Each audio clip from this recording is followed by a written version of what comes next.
भैया। छोटे। देवर जी।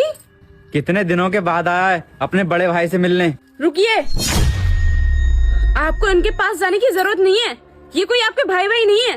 अरे क्या बोला था इन्होंने कि हमें शहर में जाकर बिजनेस करना है, हमसे पैसे लिए और हमें छोड़कर चले गए और लौटकर फिर कभी नहीं आए। आज इन्हीं की वजह से हमें इस झुग्गी में रहकर गुजारा करना पड़ रहा है। ये कोई आपके भाई भाई नहीं है, इन्होंने आपकी जिंदगी नर्क बना दी है। और आप हमें एक बात बताइए, अब क्या लेने के लिए आए यहाँ पर? सब कुछ तो तुमने हमारा छीन लिया, हमें बर्बाद कर दिया, अब क्यों आए हो यहाँ पर? चली जाइए ना। भाभी, जैसा आप समझ रही हैं वैसा कुछ भी नहीं है। मैं शहर भागा नहीं था, आप भड़किए मती। हम बैठ के बात करते हैं, मैं आपको सब कुछ समझाता हूँ। क्या सुने हम तेरी बातें? तूने हमसे 10 लाख रुपए मांगे थे, हमने एक बार में बिना कुछ सोचे समझे तुझे 10 लाख रुपए दे दिए। और तूने सोचा भी है कि मैंने वो 10 लाख रुपए कैसे इकट्ठे किए थे, कैसे कैसे लोगों से मांगना पड़ा था मुझे। और मैंने तुझे पैसे देने से पहले एक बार भी ये नहीं सोचा कि तू मुझे पैसे लौटाएगा या फिर नहीं, क्योंकि मैंने तुझे आज तक ना अपना छोटा भाई नहीं समझा, मैंने अपना बच्चा समझा, अपना बच्चा समझ के पाला है तुझे।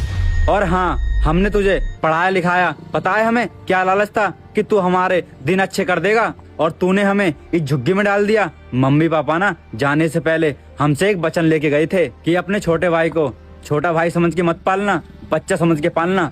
हमने अपनी सारी जिम्मेदारी निभाई, तुझे पढ़ाया लिखाया, पाला पोसा, और तू हमारे साथ में ये सब कर रहा है। और जब तेरी बारी आई जिम्मेदारी निभाने की तो तू अपने बड़े भाई को लात मार कर भाग गया। आज जो हमारी हालत हुई है ना, उसके पीछे तुम हो, तुम्हारी वजह से ही हमारी ये हालत हुई है।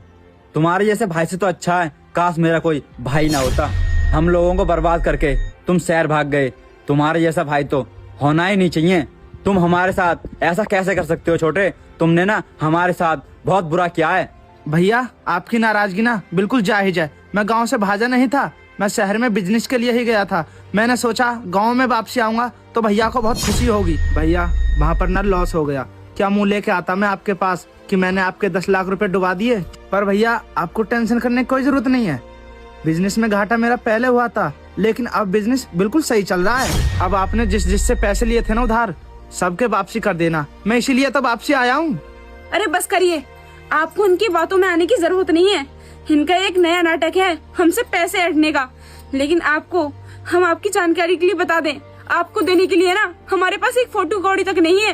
अरे आप ही की वजह से तो हम झुग्गी झोपड़ियों में रहते फिर रहे हैं। अब आपको हम क्या बताएं, बताने लायक भी नहीं है। हमारे घर में खाने के लिए अनाज तक नहीं है, आटे तक नहीं है। हमें पता है हम कैसे गुजारा कर रहे हैं। हमारे पास नहीं है आपको देने के लिए पैसे, जाइए यहाँ से। हाँ, सही कह